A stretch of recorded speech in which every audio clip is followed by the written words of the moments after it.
மகாராஜன் ஒருத்தர் இருந்தார் அயோத்தியாவில்.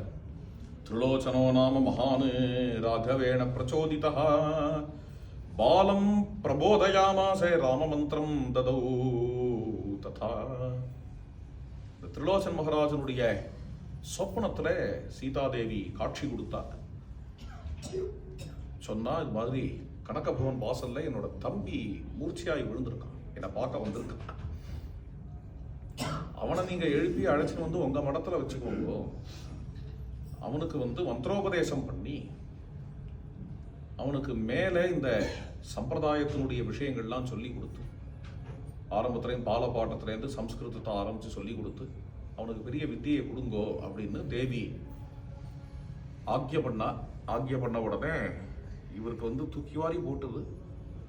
யார் அதுக்கு ஜெகன்மாதா தன்னோட தம்பிங்கிறாடே, இது என்னடா அது அப்படின்னு ஓடி வந்தா கனகபவன் வாசல் நிஜமாவே தேவி சொன்ன மாதிரியே இங்கே ஒரு பையன் விழுந்து கிடக்கான். ஏன்னா அவருக்கு முதல்ல சந்தேகமா கூட இருந்தது, இது சொப்பனம் சும்மா ஏதோ கனவு வந்துதான்.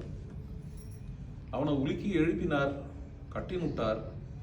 சீதாதேவி தன்னுடைய திருவாய் மலர்ந்தருளி தன்னுடைய தம்பி அப்படின்னு நினைக்கிற அளவுக்கான பாக்கியம் பாவனுடையது அப்படின்னு ஆனந்த கண்ணீர் விட்டார்.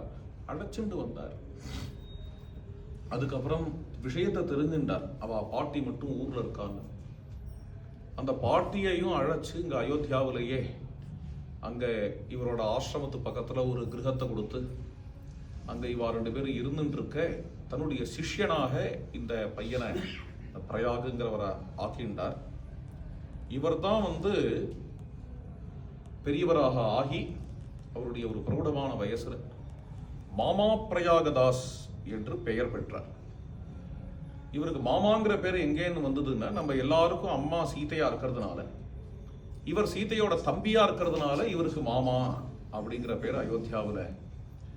மாமா பிரயாகதாஸ்ன்னு சொல்லணும் கூட அவசியம் இல்லை, மாமாஜி அப்படின்னாலே இவர் தான்.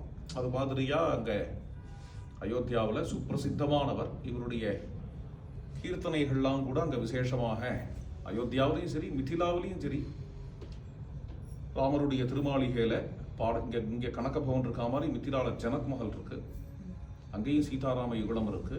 இங்கெல்லாம் பாடப்படுற கீர்த்தனங்கள் பிரயாகதாசனுடைய கீர்த்தனங்கள். இது மாதிரி